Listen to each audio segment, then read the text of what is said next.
Good morning everyone. कैसे हैं आप सभी? आई होप अच्छे एंड स्वस्थ होंगे। आप सभी का स्वागत है आपके अपने यूट्यूब चैनल लर्न विद प्रीत चौधरी में। हमारी आरएस मेंस 2024 की जो पेपर फोर्थ है उसकी क्लासेस चल रही थी, उसमें भी हमारे हिंदी की क्लासेस चल रही थी। आज का जो हमारा क्लास रहने वाली है, इसमें जो टेस्ट नंबर है, इस टेस्ट में हमारे पार्ट ए में आपके उपसर्ग, प्रत्यय, आपके शब्द युग्म और आपके वाक्य शुद्धियां ये सब रहने वाली हैं। और हमारा पार्ट बी है, उसमें भी हमारा एक क्वेश्चन रहने वाला है। तो हम पार्ट ए और बी है आज के इस सेशन में कवर करेंगे। मैं ज्यादा से ज्यादा आपको है वो 15 से 20 मिनट की वीडियोज है वो प्रोवाइड करवा रही हूँ, ताकि आपको जो मैटर है, जो हमें लिखने के लिए जितना ज्यादा मैटर हमें मिले वो मिल जाए, ठीक है, और आपकी प्रैक्टिस है वो होती रहे। आप अपना रिवीजन अपनी तरफ से करते रहिए। आप जिस बुक से पढ़ रहे हैं उसको बार बार रिवाइज करिए, जिससे आपकी जो प्रैक्टिस है वो अच्छे से होती रही। और मैं यहाँ आपको टेस्ट है वो प्रोवाइड करवाऊं तो उस टेस्ट को आपको एक बार तो जरूर ही लगाना है, ठीक है। मैं आपको जो पीडीएफ है वो पहले भी प्रोवाइड करवा रही हूँ, यानी आपको क्वेश्चन फॉर्मेट में भी पीडीएफ है वो आपको प्रोवाइड करवा रही हूँ। उसके बाद जो सॉल्यूशन फॉर्म में है वो भी पीडीएफ आपको प्रोवाइड करवा रही हूँ। तो जैसे आपको जिस हिसाब से बेनिफिशियल लगे उस हिसाब से उस पीडीएफ को आप पढ़ लेना। अब आज के टेस्ट पे चलते हैं। हमारा फर्स्ट जो क्वेश्चन है टेस्ट का, कि निम्नलिखित उपसर्गों के योग से दो दो शब्द बनाने हैं। 5 इसमें उपसर्ग दे रखे हैं। 5 यानी एक है वो 5 नंबर का है, यानी 5 नंबर का ये क्वेश्चन रहने वाला है। सबसे पहले जो उपसर्ग हमें दिया है वो दिया है औ उपसर्ग। औ उपसर्ग की बात करें तो इससे हमने शब्द बनाने हैं दो दो। कौन कौन से बन सकते हैं? औ से एक तो आपका बन सकता है अवगुण, अवगुण, ठीक है।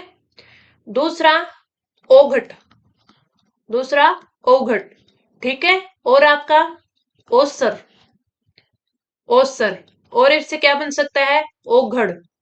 और क्या बन सकता है? ओघड़, ओघड़। औ से ओगुण, ओघट, ओसर, ओघड़, ठीक है। और अगला हमारा उपसर्ग हमें दिया हुआ है अंतर। अंतर से बन सकता है आपका अंतर जातीय, अंतर जातीय, अंतर राज्य, अंतर राज्य, अंतरराज्यीय, ठीक है। और क्या बन सकता है? अंतरराष्ट्रीय, अंतरराष्ट्रीय। तो ये आपके अंतर उपसर्ग से बनने वाले शब्द है। अंतर जातीय, अंतरराज्यीय, अंतरराष्ट्रीय, ठीक है। अगला हमें उपसर्ग दिया हुआ है परा उपसर्ग। परा से कौन कौन से बन सकते हैं? परा से जैसे हमारे बन सकता है पराकाष्ठा, पराकाष्ठा।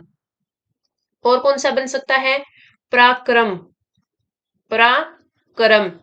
पराक्रम के अलावा पराजय, पराजय। पराजय के अलावा पराभव, पराभव। और इसका परामर्श, और इससे परामर्श।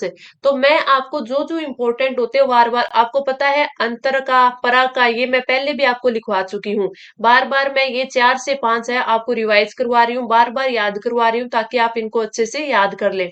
अंतर से अंतरजातीय, अंतरराष्ट्रीय, अंतरराष्ट्रीय, अंतरराज्यीय। प्रकाष्ठा, पराक्रम, पराजय, पराभव और परामर्श। अगला आता है हमारा अपि उपसर्ग। अपि की बात करें तो अपि से बन सकता है अपितु, अपि से अपितु, अपि से अपिधान, अपि से अपिधान, अपि से अपिहित, अपि से अपिहित। तो ये आपके अपि उपसर्ग से बने शब्द हो गए। स से बात करें तो स से बनने वाले शब्द जैसे सपूत, स से सपूत, स से सजग, स से सचेत, स से सहित। स उपसर्ग से और कौन सा बन सकता है? सहेली। क्या बन सकता है? सहेली। तो ये आपके पांचों के पांचों उपसर्ग वेरी इंपॉर्टेंट थे, तो मैंने पांचों के आपको बता दिए। एक बार फिर अपन रिवाइज कर लेते हैं, ताकि जो हम यहाँ 15 से 20 मिनट की क्लास में पढ़े वो हमारा यही याद हो जाए। बाद में बस हमें 2 से 3 दिन बाद एक बार पीडीएफ से इसका रिविजन कर ले। ओ से ओगुण, ओघट, ओसर, ओघड़। अंतरराज्यीय, अंतरजातीय, अंतरराष्ट्रीय। प्रकाष्ठा, पराक्रम, पराजय, पराभव, परामर्श।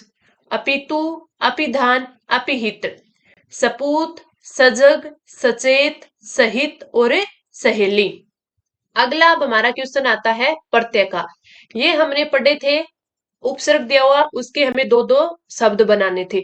अब हमें जो क्वेश्चन दिया हुआ है वो है कि हमें प्रत्यय दिया हुआ है और जो शब्द दिए गए उसमें से प्रत्यय हमें अलग करना है।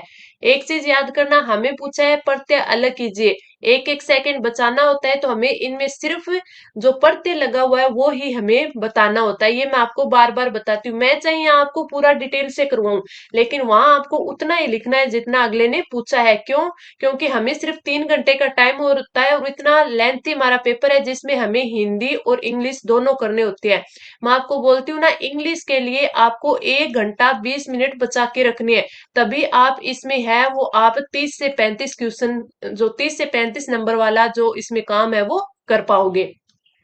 इसलिए आपके पेपर फोर्थ है उसमें अच्छे मार्क्स आ पाएंगे। पहला दे रखा है विकास, इसमें अगर हम बात करें तो इसमें आपके कौन सा आस पढ़ते हैं, कौन सा आस। धमाका, धमाका में कौन सा है, आका, धमाका में आका। परिमाण, परिमाण में आपका कौन सा है, मान, परिमाण में मान। पंचायत, पंचायत में देखें तो आयत, पंचायत में आयत। ये आपके क्या दिए हुए हैं, प्रत्यय दिए गए हैं, ये क्या दिए गए हैं, प्रत्यय। आगे हम बात करें तो अगला निम्नलिखित वाक्यांशों के लिए सार्थक शब्द बताना है, यानी पर्यायवाची शब्द हमें बताना, सॉरी आपके वाक्यांश के लिए एक शब्द बताना है। सबसे पहला दे रखा है सांसारिक वस्तुओं को प्राप्त करने की इच्छा, सांसारिक वस्तुओं को प्राप्त करने की इच्छा। तो इसमें कौन सा हो जाएगा, ये जो सांसारिक वस्तुओं को प्राप्त करने की इच्छा होती है ये होती है ऐषणा। क्या होती है, ऐषणा। देर से पचने वाला, देर से पचने वाला होता है गरिष्ठ, देर से पचने वाला गरिष्ठ। अनुचित बात के लिए आग्रह करना यानी दुराग्रह, अनुचित बात के लिए आग्रह करना दुराग्रह। सांसारिक वस्तुओं को प्राप्त करने की इच्छा ऐषणा, देर से पचने वाला गरिष्ठ, अनुचित बात के लिए आग्रह करना दुराग्रह। अगला आता है निम्नलिखित वाक्यों के लिए शुद्ध रूप लिखिए। शुद्ध रूप में चले तो हमें वाक्य की शुद्धि है वो लिखनी है। सबसे पहले में दिया हुआ है वाक्य, गले में गुलामी की बेड़ियां पड़ी रही, गले में गुलामी की बेड़ियां पड़ी रही। तो इसका हम शुद्ध रूप क्या लिखेंगे, पैरों में गुलामी की बेड़ियां पड़ी रही। किसमें, पैरों में, ना कि गले में। तो हम लिखेंगे पैरों में, पैरों में गुलामी की, गुलामी की बेड़ियां, गुलामी की बेड़ियां पड़ी रही, पड़ी रही। ठीक है, तो ये इसका क्या हो जाएगा, शुद्ध रूप हो जाएगा, गले में नहीं पैरों में गुलामी की बेड़ियां पड़ी रही। अगला जो हमें एग्जाम्पल दिया हुआ है कि मौर्यकालीन समय में लोग सुखी थे, मौर्यकालीन समय में लोग सुखी थे। तो ये आएगा कि मौर्य काल में, किसमें, मौर्य काल में, मौर्य काल में लोग सुखी थे। मौर्य कालीन नहीं होगा, काल होगा, मौर्य काल में लोग सुखी थे। तो ये हमारा जो क्वेश्चन कंप्लीट हुआ है कि हमें वाक्यों को शुद्ध रूप लिखना है। अब आता है हमारा पार्ट बी। पार्ट बी में अगर हमारे क्वेश्चन की बात करें तो हमारा क्वेश्चन है निम्नलिखित पंक्ति का भाव विस्तार कीजिए, पलवन हमें इसमें करना है। मैंने आपको पहले भी एक टेस्ट में बताया था कि हमें सबसे ज्यादा है, अगर हमें पार्ट बी की बात करें तो पार्ट बी में हमारा क्या क्या आता है, संक्षिप्तीकरण आता है। 100 से 150 शब्द आपको मिलते हैं, उनको पढ़कर आपको क्या होता है, आंसर देना होता है। तो वो इतना आपके लिए डिफिकल्ट नहीं होगा, आप उसको कर पाओगे। क्यों? क्योंकि अपने शब्दों में एक चीज को पढ़कर हमें लिख सकते हैं। दूसरा आपका आता है पलवन। पलवन की बात करें तो उसमें आपको सुक्ति यानी जो आपका भाव विस्तार है, कोई सुक्ति दे दी होगी, ठीक है, कोई काव्य पंक्ति दे दी होगी, काव्य पंक्ति दे देंगे, ठीक है। इसके अलावा आपको क्या दे सकते हैं, कोई प्रसिद्ध है वो कथन दे देंगे, प्रसिद्ध कथन दे देंगे, उनका है आपको भाव विस्तार करना होगा। तो जब आपको एक लाइन देके आपसे 100 शब्द पूछ ले तो वो थोड़ा सा लिए आपके लिए डिफिकल्ट होता है। इसके लिए आप जितना ज्यादा प्रैक्टिस करोगे, जितनी ज्यादा पढ़ोगे, जितने ज्यादा आंसर राइटिंग करोगे, उतना आपके लिए अच्छा रहेगा। इसलिए मैं बार बार आपको बोलती हूँ कि मैं आपके लिए जो आपका भाव विस्तार पलवन है उसके लिए सबसे ज्यादा मैटर है वो प्रोवाइड करवाऊंगी आपके पार्ट बी में। और आपके जो टॉपिक है पत्र लेखन हो गया, आपका प्रारूप लेखन हो गया, अनुवाद हो गया, तो इनमें आप है वो कर सकोगे। मैं उनके लिए भी आपको काफी जितना आपके लिए जितना सफिशियंस होगा उतना मैं आपको करवा दूंगी। इसमें देखिए हमें दिया गया गरीबी क्रांति और अपराध की जननी है।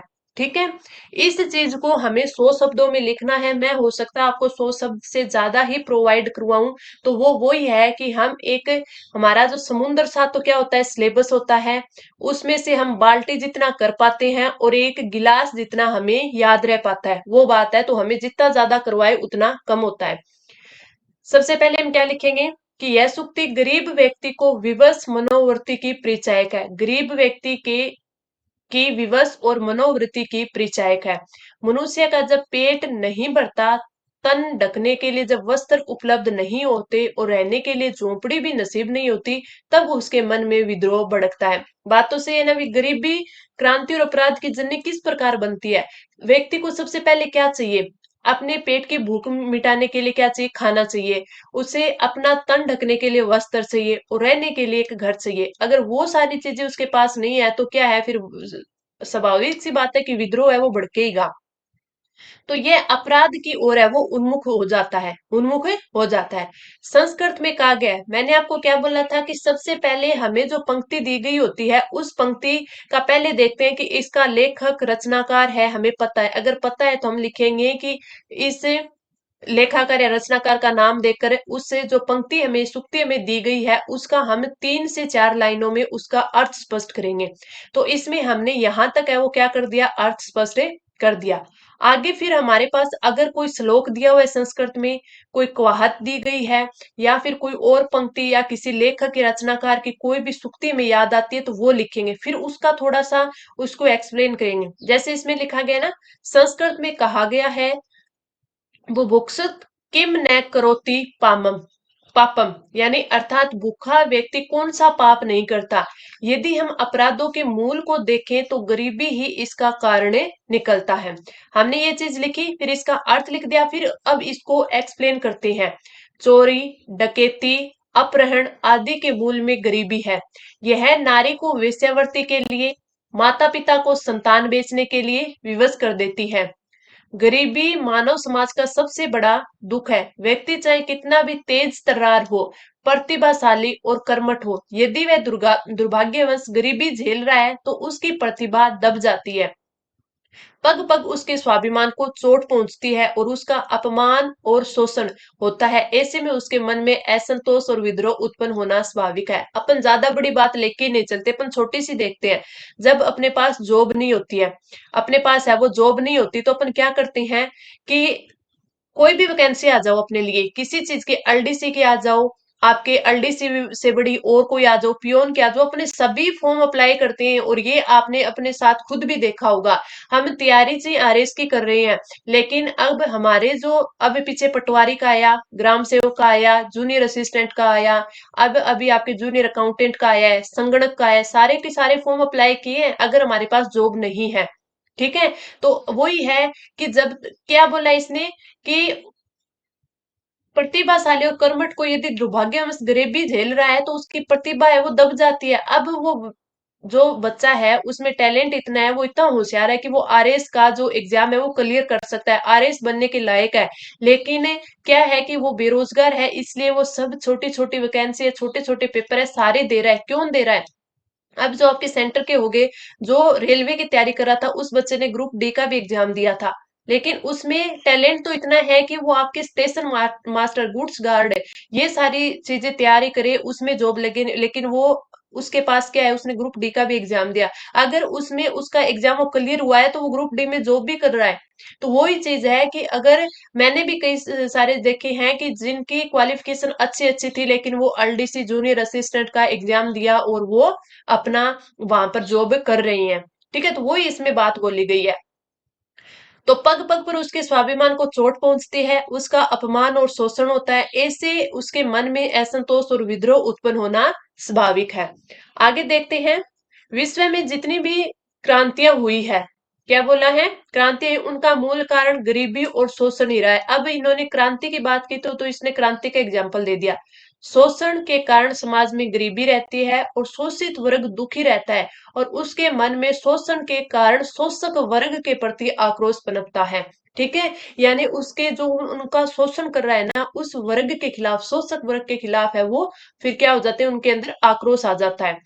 अतः वे संगठित होकर विद्रोह कर देते हैं और क्रांति का उदय होता है। रूस की क्रांति इसका जीता जागता उदाहरण है। ठीक है, अमेरिका के लिंकन ने अंग्रेजों को हटाने के लिए क्रांतिकारी संघर्ष किया। इसमें दो एग्जांपल दे दी ना, रूस की क्रांति का और अमेरिका के लिंकन का। भारत में स्वतंत्रता आंदोलन का भी इतिहास ऐसा ही रहा है। इसी संदर्भ में किसी विद्वान ने कहा है, यदि गरीबी न होती तो विश्व में क्रांति और शांति का इतिहास है वो कोरा ही बना रहता। पहले एग्जाम्पल लिए, फिर उन्होंने एक विद्वान का कथन लिख दिया। तो ये चीजें हैं वो अपने जो हमारा आंसर होता है इसमें इफेक्ट डालती है, इसको और अच्छा बनाती है, इसीलिए इसमें अच्छा स्कोर है वो कर पाते हैं। तभी मैं आपको बोलती हूँ, शुरू की जो आपकी 3-4 लाइनें हैं उसमें आप जो लाइन लिखी गई है, जो आपको पंक्ति सुक्ति दी गई है काव्य की, ठीक है, उसको आपको डिफाइन करना है, उसको अच्छे से उसमें बताना है, अर्थ बताना है, एक्सप्लेन करना है। उसके बाद अगर अपने पास कोई सुक्ति है, ठीक है, कोई अपने पास श्लोक है संस्कृत में कहा गया, ठीक है, उसको लिखो, फिर उसका एक्सप्लेन करो नीचे। ठीक है, उसके बाद ऐसे एग्जाम्पल लो, ऐसे एग्जाम्पल लो जो इससे असलियत में जुड़े हुए होते हैं। जैसे ये क्रांति से संबंधित था तो इसमें रूस की क्रांति का ले लिया। ठीक है, रूस की क्रांति के बाद है इसमें जो अमेरिकन लिंकन था, अमेरिका के लिंकन, उनके द्वारा ले लिया। फिर उसके बाद अपने भारत का जो स्वतंत्रता आंदोलन था इसका भी ले लिया। और फिर बाद में इसने ये लिख दिया कि किसी विद्वान ने कहा है कि गरीबी न होती तो विश्व में क्रांति और शांति का इतिहास है वो पूरा ही बना रहता।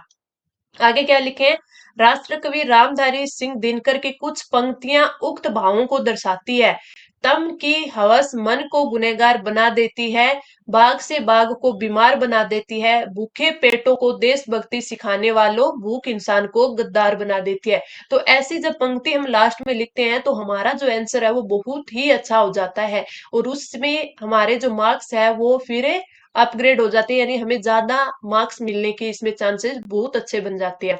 इसलिए मैं आपको मैं ये आपको भाव विस्तार बता रही हूँ ना, भाव विस्तार के जितने भी एग्जाम्पल लिखवा रही हूँ मैं आपको, इसमें एक चीज आप अपने पास नोट कर लेना, अपना A4 साइज का पेपर लेना। A4 साइज पेपर में जैसे मैंने आपको अभी तक है वो शायद 6-7 आपको भाव विस्तार पलवन करवा दिए होंगे। इनमें जो भी आपकी सुक्ति आई है, ठीक है, जो भी कोई मैंने कथन लिखवाया है, ठीक है, कोई भी आपके पंक्तियां आई है जो कि इंपॉर्टेंट रही हो, जो कि इंपॉर्टेंट रही हो, तो उन पंक्तियों को आपको एक साइड है वो नोट डाउन कर लेना है। उन पंक्तियों को क्या करना है, एक साइड नोट डाउन कर लेना है और उनका बार बार रिवीजन करते रहना। ठीक है, जैसे कोई सुक्ति हो गई, कथन हो गया, पंक्तियां हो गई, या किसी लेखक के द्वारा कोई बोली गई बात हो गई, उनको आपको क्या करना है, एक पेज में A4 साइज के पेज में नोट डाउन कर लेना है। अब ये पंक्तियां, ये जो आपको मैटर होगा, ये कहाँ काम में आएगा, ये आपको काम आएगा निबंध में, आपको काम आएगा भाव विस्तार में। ठीक है, इनमें आपका जो ये निबंध और भाव विस्तार होता है, इनको अच्छा इसी प्रकार से बनाया जा सकता है कि उनमें आप ऐसे कथन डालिए जो आपके पीछे के इतिहास को दर्शाते हो, पीछे के रियल जीवन को दर्शाते हो। ठीक है, लेखक की कोई बातें डालिए, इसमें उनके कोई कथन सुक्ति डालिए, पंक्तियां डालिए। ठीक है, इसीलिए आपका जो मैटर है वो और अच्छा बन पाएगा। इसीलिए मैं बार बार आपको जो पलवन है इस पे ज्यादा जोर दे रही हूँ, ताकि इससे हमारे दो काम हो रही है, एक आपका पलवन है वो तैयार हो रहा है, दूसरा आपका जो पार्ट सी यानी आपका पार्ट सी यानी निबंध है वो तैयार हो रहा है। इसलिए आपको ज्यादा से ज्यादा ये मैटर मैं आपको प्रोवाइड करवा रही हूँ। तो ये थी आज की हमारी क्लास। आपको क्लास कैसी लगी कमेंट करके जरूर बताना, अच्छी लगे तो ही लाइक करना, लेकिन अपने दोस्तों के साथ है वो इसे जरूर शेयर करना। अब हम मिलते हैं अगली क्लास में। धन्यवाद।